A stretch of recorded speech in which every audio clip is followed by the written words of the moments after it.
Motherhood is a fundamental concept which is arguably one of nature's greatest gifts to mankind.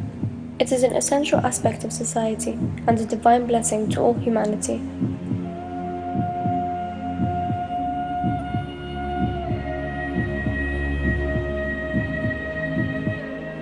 A virtue shared amongst the whole of mankind is the unique bond that a mother holds with her child. The mother figure sacrifices, provides, and gives all to her child, even at her own expense. Allah subhanahu wa ta'ala says in the Holy Quran, "In pain did his mother bear him, and in pain did she give him birth."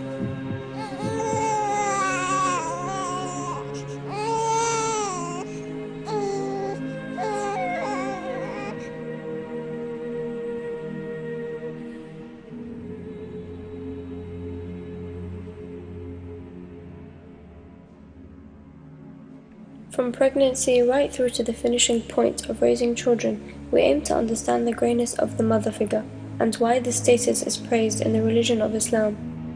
This documentary aims to explore the different stages of motherhood, what exactly takes place in these stages, and how the connection between a mother and her child begins to strengthen over the years. Starting from birth, we discover the ways in which a woman adjusts to becoming a new mother, and how she copes with the significant changes that have taken place in her life.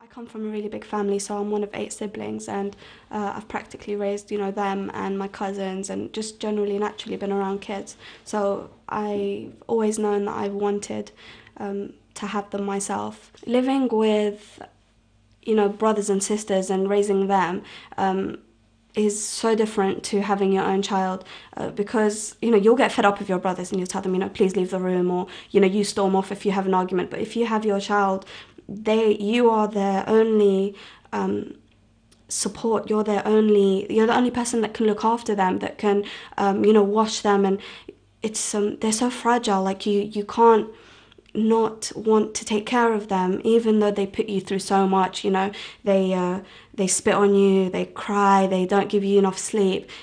There's the love that you feel for your child, or any, I think, vulnerable little baby, is that you refuse to give up on them. When I was pregnant, obviously I was amazingly, I was so happy. I was over the moon, and it just made me really focused. Now I know what I need to do. I need to start eating X, Y, and Z. I need to be reading these surahs at this time, so it kind of put a structure into my life, and it made me feel really responsible, like that I was a mum even though the baby isn't here yet. Comfort-wise, it was really horrible. There was a lot of, it was discomfort. It was just discomfort. The way you move, there was all that weight on you. So comfort-wise, it wasn't fantastic. But obviously, knowing that all this hard work is going towards getting my child into this world, it was very easy to swallow. It was very easy to get through. Labour is very difficult. I've heard a lot of stories of girls saying, for them it was fine, and they were able to get through it, just a bit of focus and the right support. And that is true for a lot of women, but when people talk about the pains of labour, it's not exaggerated at all. There was just, for me personally, I had a C-section. It was emergency, so I didn't go through all of that pain that most women do. But the experience was still very difficult. It was very painful. So it's not exaggerated. It is very difficult, and the woman that gets through it is, she's amazing.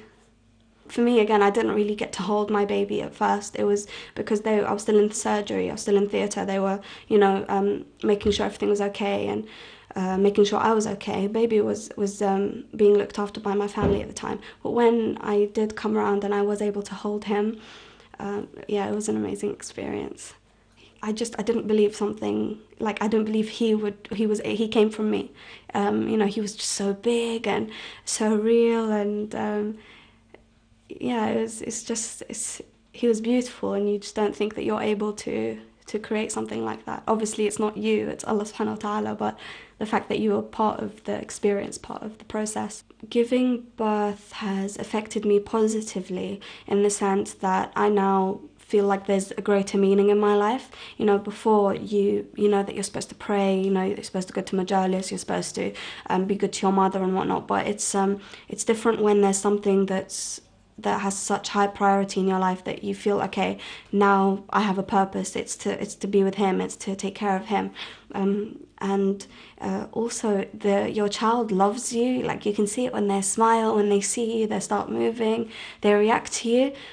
So that's such a positive thing. You know, you've got this child that just loves you unconditionally, no matter what you do to them or no matter what you say to them. If you change their napper, if you don't, they still love you. It's really nice. Especially if you don't have that from, you know, if you don't get that from, for example, your friends or some members of your family. If you have that from just this one child, then you'll feel complete. Since becoming a mum, there's been quite a few things that I've struggled with. So the birth, I had an emergency C-section, so recovering from that was a bit difficult. Also, just my day-to-day life, you know, you're drained of sleep, and you're so exhausted at times that you can't leave the bed. So you know, I'm usually very active. I used to work 9 to 5. Also, you know, used to have a social life. Now that's kind of, I don't work, obviously. I'm with baby at home, and my social life still exists, but it's definitely not on the scale that it used to be. So for someone who's constantly active, that is quite a big shock. You know, that your lifestyle, your culture has changed completely, that you've now have, you know, a completely different focus. The reason why these things don't, you know, affect me, they don't depress me, they don't make me sad in any way, is because Islam again does strengthen the position of the mother. So you know, you hear about all those hadith that no matter what a son or a daughter does for their mother, they'll never be able to repay one contraction that she went through, producing them into this world. So you hear of things like that, and you want to give more, you know, because they're so small and fragile. It's difficult not to help them, not to care for them, not to love them, because you know they need you. It's very easy to overcome these difficulties when, you know, you're able to love your child so much. You know, Allah subhanahu wa ta'ala has given us this love for our children so that all these difficulties don't count for much, and they don't, alhamdulillah. In this society, I feel that there are quite a few things. You know, postnatal depression is quite a big thing for the people in this country. So the health professionals themselves really look after you. You know, make sure that you're active with your child. You know, you're the one who's changing him. You're not the one sleeping and letting the midwives do it for you. They also ask about your mental health. You know, they ask certain questions. They look out for little signs to show that you're feeling down, and they do counter that. So practically, from an outside body, you know, someone who's not part of your family, that is something that is a great help, because you feel taken care of. You know, you feel like someone cares about you. I think also family is a really big thing. You know, you do need some family, or if you don't have family, then some friends to support you, someone to stay with you in that first couple of weeks whilst you're adjusting. You will get sleep deprived, and that may affect you taking care of the baby. So you might sleep through his cries, and that can be dangerous. So you need someone to kind of let you sleep so that you are able to take care of them during the night, for example, when no one's around. For my husband to support me, it would be for him to tell me how well I'm looking after my kid, and you know, like how good the baby's looking, how healthy he's looking. So that makes me feel like I've done a good job. You know, so for example, if someone keeps telling me, oh, you know, you're not eating the right things for your baby to be strong, and you know, that just puts you down. You want someone to always be positive, even if you're doing something wrong. When I need a lie-in, or for example he hears baby crying and I'm asleep, or that I haven't responded, then he'll take care of him. I do most of the changing and washing just because I want to. I really enjoy you know, taking care of baby. But he does help. You know, he plays with him a lot, and right now we're not really able to go out much because of the weather, and because he's, you know, still so young, and also because I'm still adjusting. Like I haven't really been able to go out with him yet. But when we do, I imagine that he's the one who'll be taking him out to the park and, going to see his friends with him, just enjoying being a dad. Being a kid has definitely strengthened my relationship with my husband. We've got something else to bond over, another common aspect within our marriage. I think the only thing that's negative about it is that we don't have as much time with each other as we used to. So, whereas before we'd want to go out to have a meal, he would he would entertain himself and I would look after the baby. So our time is a lot shorter than it used to be. But he's worth it. Baby's worth it. There have also been some changes that have kind of impacted negatively. So the not being so social, that can get you down. If you're just at home all the time, that can get really depressing. You need to socialize with people. Humans are social creatures. You need to be around people. I think the best people to be around are people in similar situations to you. So if you have friends who have kids, then make time to spend more time with them, because you don't need to make excuses when you're around them. So, oh my God, I'm sorry my baby's crying, or sorry I need to go change his nappy. You don't need to apologize, because they need to do the same thing.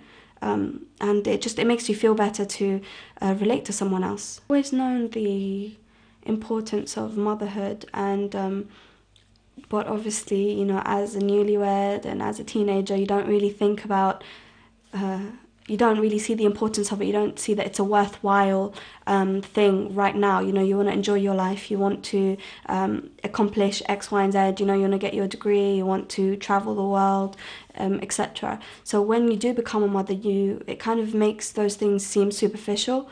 You still want to go out. You still want to experience the world. But right now, this child needs your attention more, and it's more important. If one man is educated, then it's only one man. If a woman is educated, then she educates the world, because a woman and a mother is what brings about the next generation. She is the one who works hard, who is day-to-day struggles, and hopefully brings about a good child, and that child affects other people, etc., etc., and they go on to have their own children. So the importance of a mother in society, I think, to some extent, is appreciated.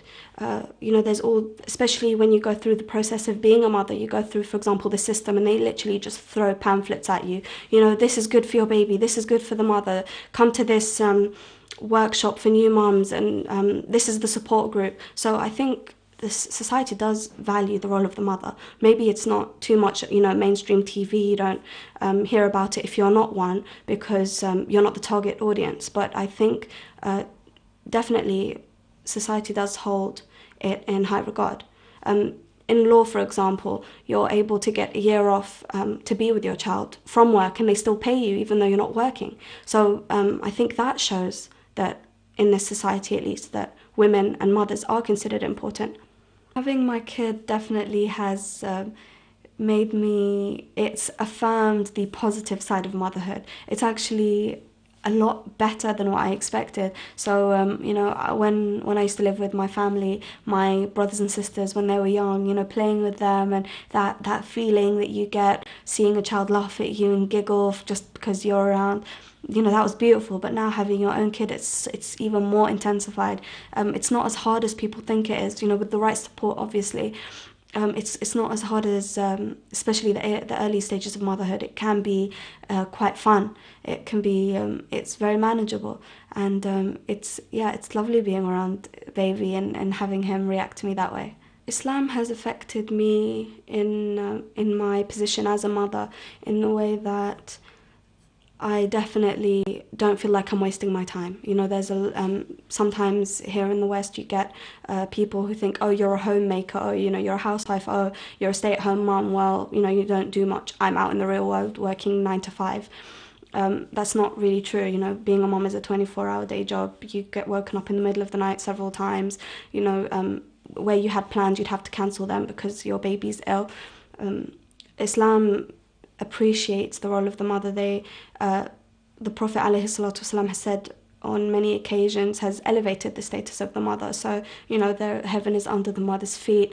I think there's also a hadith that a woman who goes through labor, Allah subhanahu wa ta'ala counts her as a person who's gone to Hajj, and He removes all her sins from her, so she's born new. There's all these other different hadith. So Islam definitely strengthens me as in my day-to-day troubles or struggles with the baby, and it makes me proud to be a mum. There are some stories that obviously in the Quran,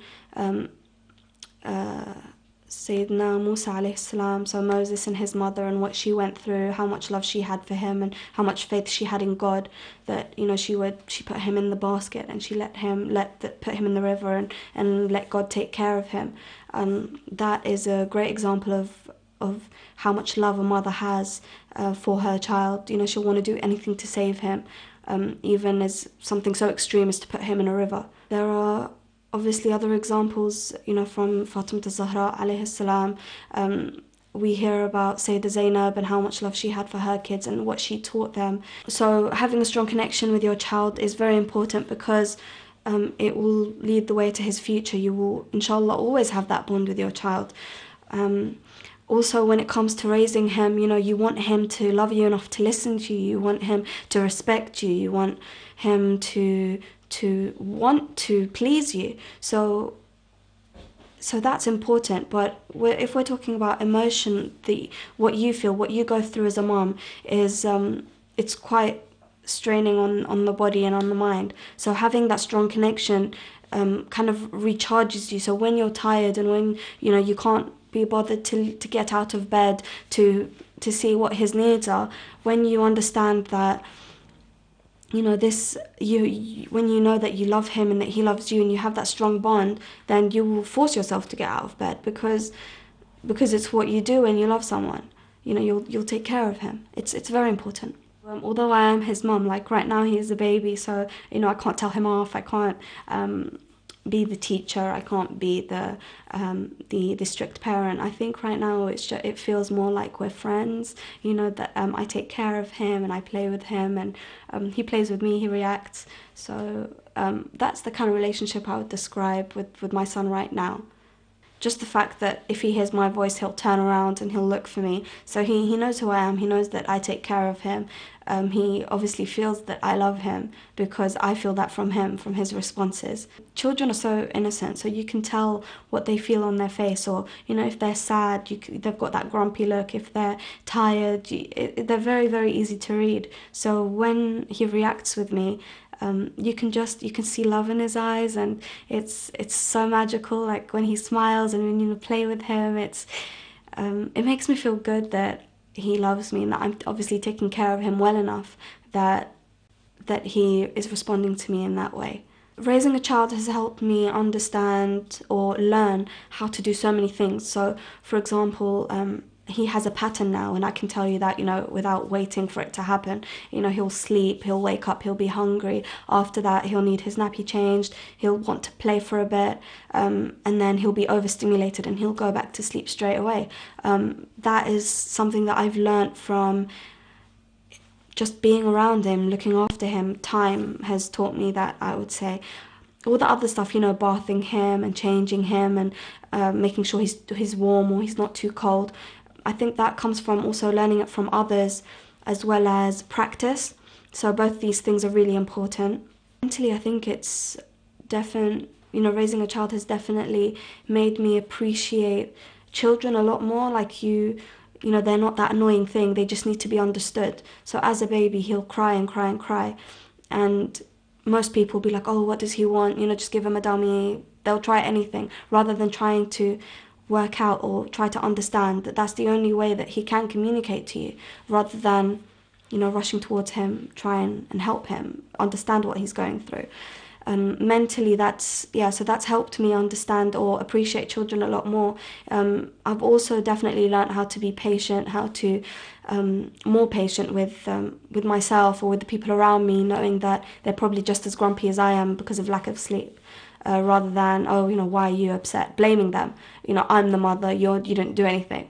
So rather than being kind of blaming towards them, I'm a lot more patient with them, a lot more tolerant with other people's mood swings than I would be normally, because you have a child that's like that. So I think you're able to relate that to other people as well.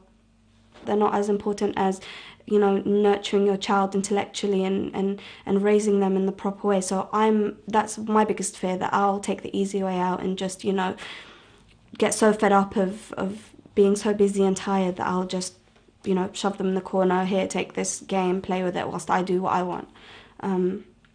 Also, not being able to help my son reach his potential. So kids have, I'm sure you've seen that too. They have such great potential to achieve anything they want to achieve, and if you're a hindrance to that, then it's not something that I want to do. I want to be there for my kid all the time, to make sure that they explore the things that are right for them, to understand that they're able to do things, but they also have restrictions on other things. I want them to understand religion, and hopefully I'll be able to teach it to them in a way where they increases their love for God rather than makes them indifferent to Him. I would want to trust him to make the right decisions for his own future. I hope that he will be a good man, that he will have the akhlaq that are taught to us by Ahlul Bayt, alayhi salam, that he will love God and that he will love God's creation and treat them as he would want others to treat him. I think that's really the best that I could wish for. I would definitely recommend that you read up on after the birth. So a lot of people focus on, oh my God, I'm going to give birth, this is what's going to happen to me, I need to read up on what I need to do, what I need to take to make labour easier. Labour is going to be hard, whether you have those kind of electronic pain relief devices, or if you don't, it will hurt. You need to accept that rather than trying to find kind of cheat ways around it. And when you accept that, I think it makes it easier. You don't panic so much. You know this is going to happen. You're certain this is going to happen, and you can prepare for it. One of my friends told me that when she was giving birth, this really helped me in accepting the fact that I'm about to give birth and I'm going to go through all this pain. She said that the pain that you feel when you're in labour is so extreme that you feel this connection with Allah subhanahu wa ta'ala, that He is your only saviour. You can't ask the doctor to help you. Your mother is not going to help. There's no one except Allah subhanahu wa ta'ala that is there for you in that moment. There's no one else but Allah subhanahu wa ta'ala that understands your pain in that moment. So the way she said it is that she felt so close to God when she was giving birth because of that reason. And if you agree with that, or if you can understand where she's coming from, then you almost look forward to it. You almost, other than looking forward to baby coming out and playing with him and being a mom, you also look forward to that experience where you are able to be close to Allah subhanahu wa ta'ala. The women we see around us have deemed the work of the mother to be demanding, and all too often this work has gone unnoticed. We unfold the day-to-day events that take place in a mother's life at the peak of raising children during this challenging stage of motherhood. Being a mother of 2 boys is truly a blessing. And I'm very lucky that I have, whether it's a girl or boy, it doesn't really matter, but that I have these 2 boys and that they're my company. And they give me a purpose and keep me on the straight and narrow. The age gap is quite a big gap.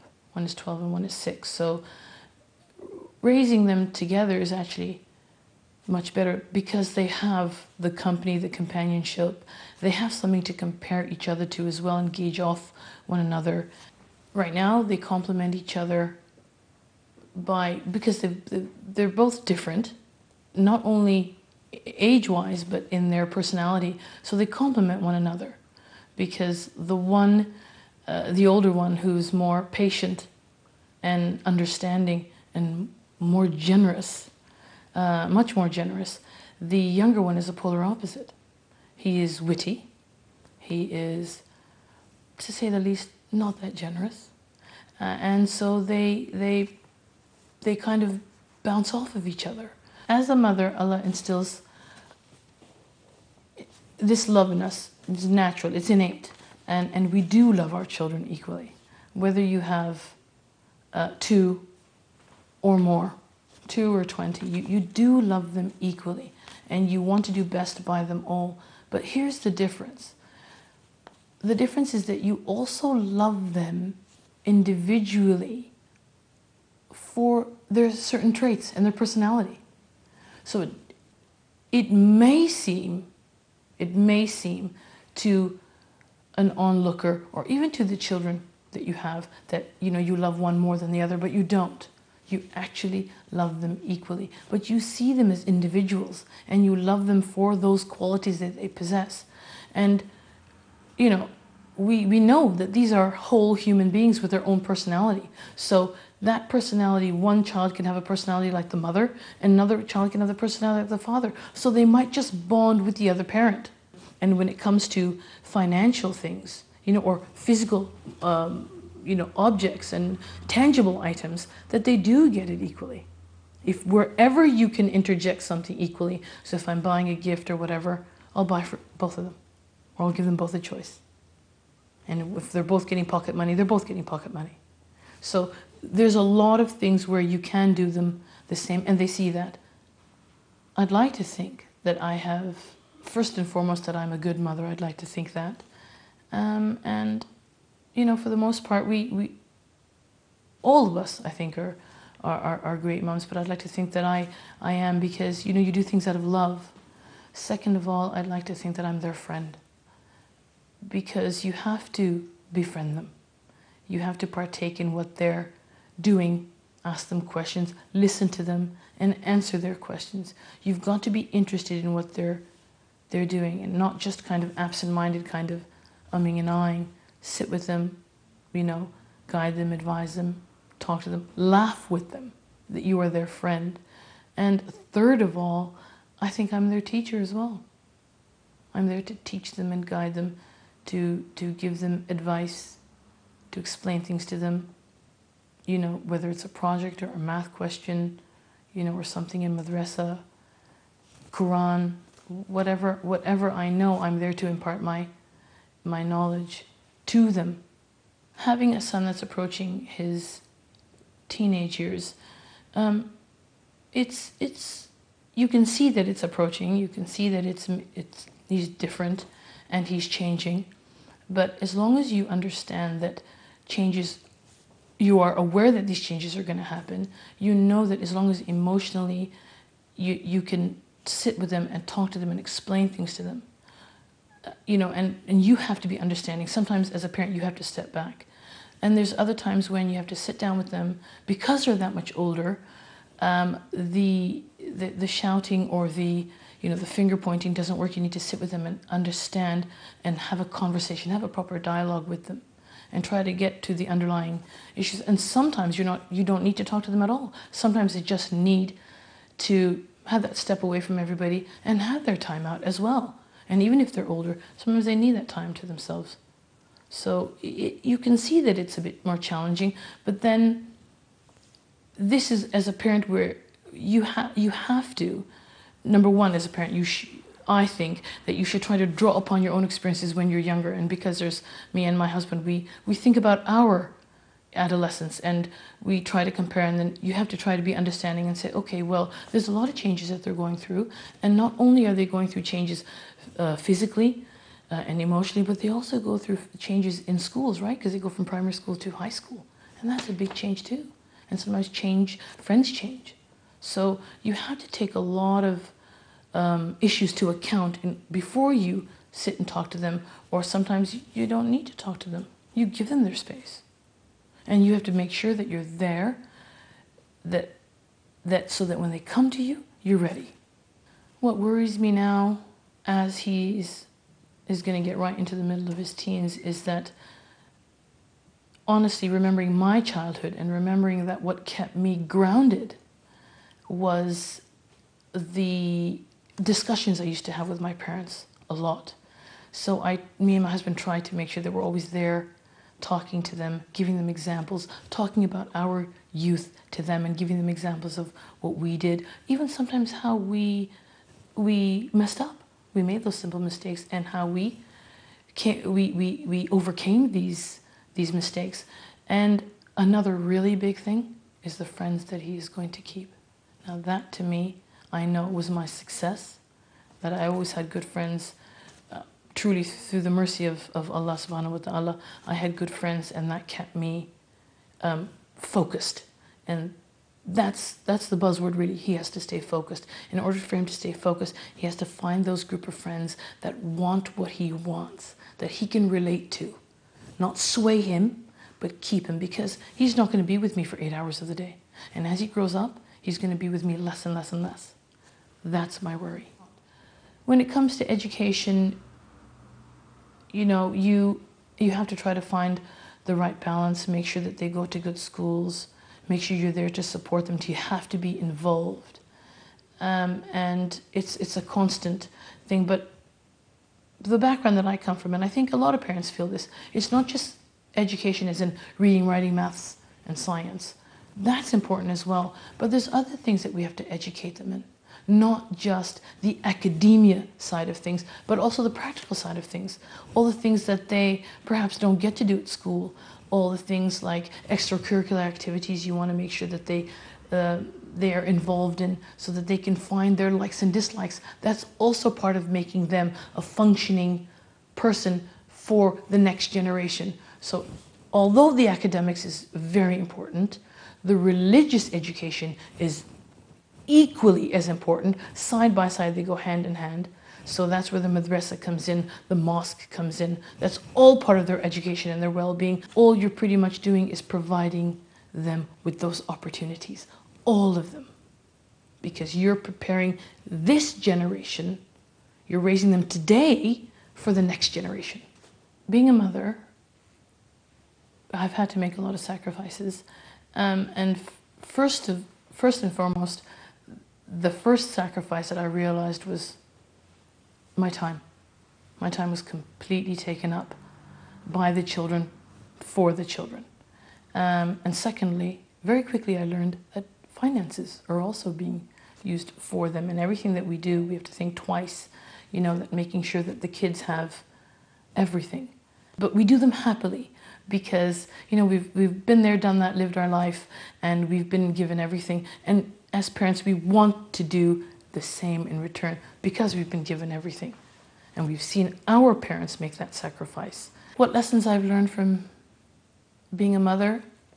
Pretty much that it's not easy. It's definitely not easy. Also that I don't even remember sometimes the time that I never had kids. They've encompassed pretty much everything. And that it is time consuming. And more than that, you're emotionally so involved that whether they're here with you or not with you, you're always, you know, thinking of them and you want them to succeed. And in order for them to succeed, we also have to change ourselves. And that's a big lesson. We need each other. Children have different stages of their life, and the stage that I'm treasuring most now is the here and now. It's because it's now and it's happening now. I'm enjoying it. I do miss when they were babies though. I do miss it. And although they're only 12 and 6, it seems so long ago. And funny enough, that was much easier when they were babies. Pretty much when they don't talk. And they're not talking back at you, right? But I miss that because it was simpler. Although the baby stage is more physically demanding, it was easier in many respects, and they did a lot of changing. And it was just wonderful to see from birth to the first year. And I do miss that. I'm in the here and now. I'm enjoying it. Not all the things. Sometimes it's hard and you worry, like I said, and they've got exams and all the other things. But I'm also looking forward to the future. I'm looking forward to it, and I'm not saying that things don't worry me. They do, and they will, any parent. But I'm looking forward to when they grow up, seeing how they become, you know, mature, young, responsible men. And hopefully I'll be around maybe to see all this and take part in their life and in their pleasure and in their joys, or to be a friend to them and beyond. So I am looking forward to things, and it'd be nice to see the continuum and to almost finish what you started, right? The difficulties that I face on a day-to-day basis is just the juggling. You're constantly trying to make sure that you fit everything in, and as a working mom, I work part-time, so I teach 3 days a week.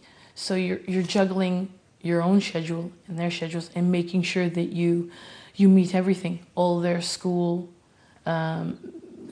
to and from school on time, their extracurricular activities, their activities on the weekend, making sure that they go to madrasa on time and are picked up on time, if they're going to football or rugby, mosque, family commitments. It's just during the week you're juggling to making sure that everything fits in and that you don't miss out and that they don't miss out. Emotional responsibilities is, you worry about them. You worry about them. You worry about what they're thinking and what they're feeling.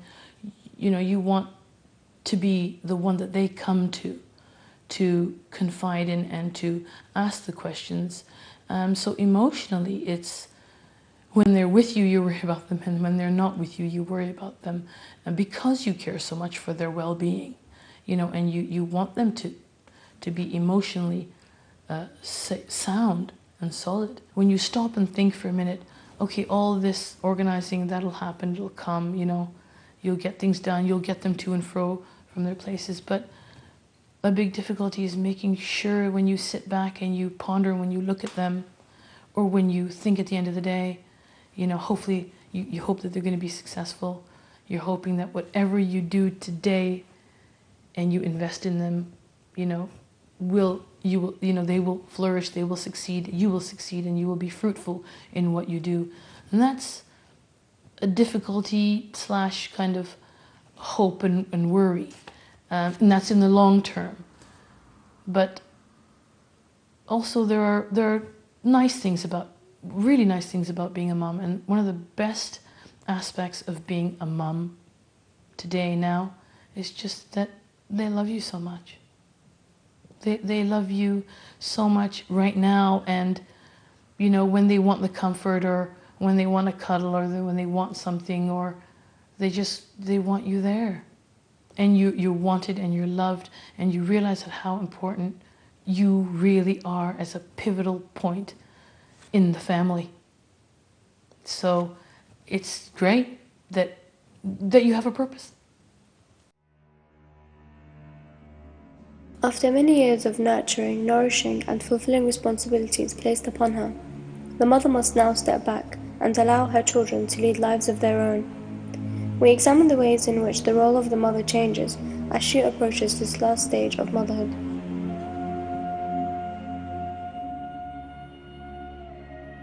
My mother always told me that even cats and dogs give birth, but a mother is something different.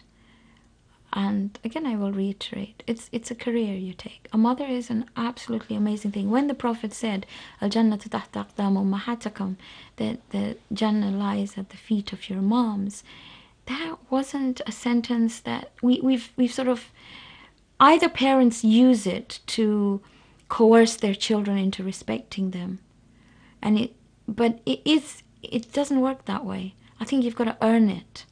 And I think it's something you've got to plan right from the beginning. So the moment you find out you're pregnant, your whole focus should be your child.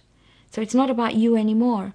You've got to make sure, what affects my child? Am I changing my diet? Am I changing my nutrition? What am I reciting? How am I thinking? What am I doing? All that must be focused towards the child.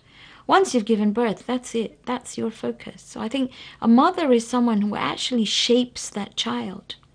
You are a very big influence on that child's life. I understand the environment, and I understand everything has an influence on them, but there is a great influence of a mother. That's what she is. She can change the world.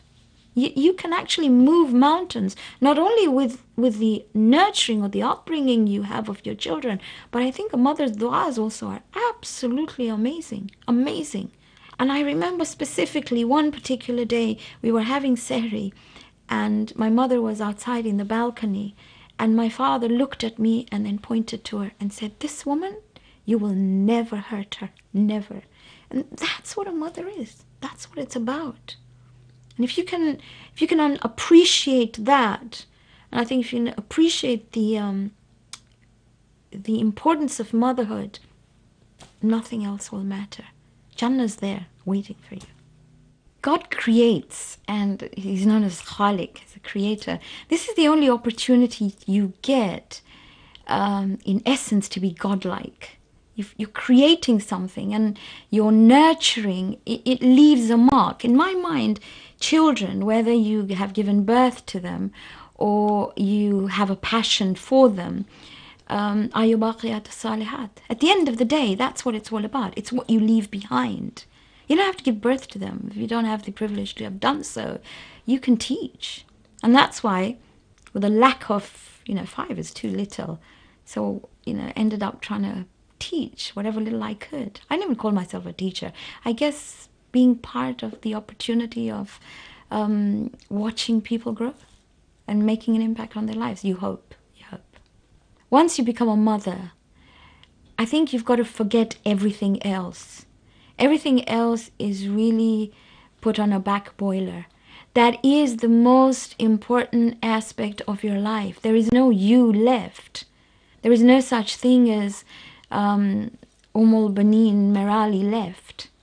It's now mother of. And thus, I think in the Arab world, you're defined by whose mother you are. You're called something. And I believe that's what it's all about. I've been privileged, and I say this all the time, I've been privileged in the fact that I haven't had any one of my children ever say no to me or ever answer back. Maybe it's a credit to their father, because one of the things that he does is he doesn't raise his voice, and he doesn't allow the raising of voices. He also expects, or he has created an environment, I think, where we're able to discuss absolutely anything without any sort of judgmental, if I can say, comments. So when we have dinner together, which is one meal we'll try and eat together, anything and everything is discussed on our table. There is no such thing as anything that cannot be discussed. And it's discussed in a very rational way. So I don't think they've had a chance to scream or shout or be rebellious, because they've been allowed to air their thoughts, and their thoughts have been listened to, maybe not agreed to. You don't have to agree to them, but you've got to listen to them and then be able to debate. We have many sessions, which we call whiteboard sessions, where we will write down the pros and the cons of something. Very many times as parents, we tend to want to live our aspirations through our children. If we can only move away from there and allow them to have their aspirations, and then direct them if those aspirations are maybe not quite what experience has taught you is right. That, I think, is how you deal with that. I think you have to teach children by example. You cannot dictate to children what you want if you don't do it. I cannot encourage them to read if I don't read myself. I cannot encourage them not to sit in front of the television if that's all I'm going to do. There is no parenting without example, I'm afraid. To me, graduation is part of a process. It's a step in education. It's not the be it and all it of life. There are far more graduations in life that are important. And that was just like going from primary to secondary or to A-levels. I don't think that was a source of great elation, watching them with their hats and their robes. And there's still lots more to come. And I continually say this. If you ask me, what are my aspirations for my children? What is the graduation I wish them to see? Same thing. I want them to be able to reach their full potential, so that when that angel of death comes to them and says, time up, they're able to say, I did my best. I cannot take, if they ask me in my grave, what did you do in the world? I will say what my children said. But it's those little things in life that they say. I know the words that stick into my minds.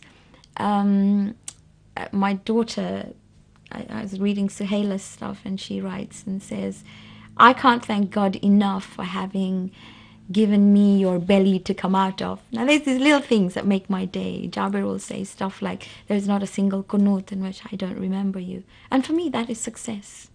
And it comes down to the central figure of the father in the family. I still believe if he didn't respect me the way he does, they would not have learned that. I'm very happy for them. I love to see them in their houses settle down. I don't miss them as such in the sense that they're not living with me, because I think they need to have their own homes. It's wonderful to see them, and it's wonderful to see them happy away as well. I keep a diary of all my children from when they're born, right up to they're about 18. And then on their 18th birthday, I will put up all the pictures, all the letters I wrote, all my thoughts about them, and I put them together in a booklet or an album, and I give it to them. To me, that will tell them how I felt at every stage of their life. You know, what went through my mind. I'm sure they would like to know. I have more time to read. I have more time to chill, if you want to say. Not really. I have more time to do the things that I enjoy. I enjoy reading. I enjoy writing. I enjoy recording for radio or the podcasts that we do. The only change has been that minor, less mess, less clearing. But you know what? That is a joy as well. I enjoyed doing it. It wasn't a chore. It's not difficult because you're doing it for the people you love. So it's not difficult at all. There is no difficult stage. They're all beautiful if you see the beauty in them. The difficult parts of life are when you see them hurt. I can't take that. I cannot take the tears of any one of my children. That is hard. When your child hurts, when somebody says something to them, when they're upset, oh my God, it just tears me apart. Maybe the worst thing is when you said something to hurt them and you didn't realize how much it's hurt them. That's difficult. That's difficult to take. Every other part has been just absolutely awesome.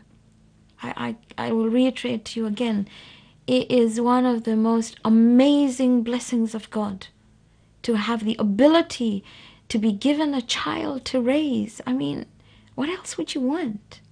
I don't think I'd have ever forgiven myself if I wasn't the one who had watched them say ma or walk or anything like that. God, I wouldn't be able to do that. I cannot take, if they ask me in my grave, what did you do in the world? I will say what my children said. Children were supposed to be happy and carefree and children. There's no differentiation at the moment because we're pushing them from one exam to the other. So my advice would be, they've got a whole lifetime to do that. They've got to grow up. They've got to do all that. Why are you pushing them now? And whether you believe it or not, academic excellence is not the beat and all it of life. You have to have a balanced individual, physically, mentally, emotionally, and spiritually. Somehow I find that the emotional and the spiritual are lacking. The television, the Nintendos, the iPads, the iPods are not going to give you the emotion and the spiritual. Social media is taking away the reality side of it.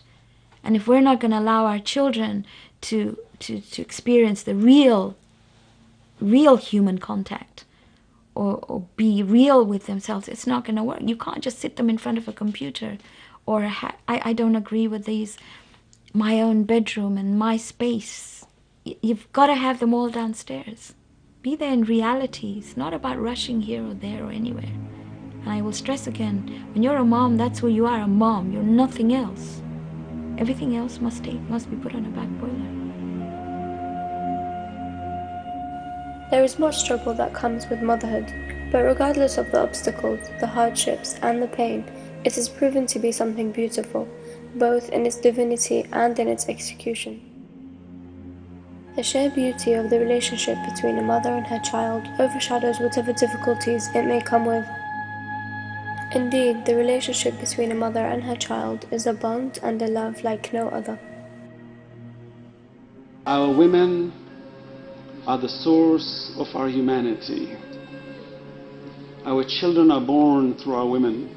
People ask, why are women wearing hijab? why don't men wear hijab? I said, because God put the womb in the woman. She's the carrier of our children. He told a story once where he said that the women came to the Prophet ﷺ and they said to him, O Rasulullah, why is it that prophethood only belongs to men? And the Rasul responded and said, because motherhood belongs to women, and in motherhood is prophethood, for she raises the generations.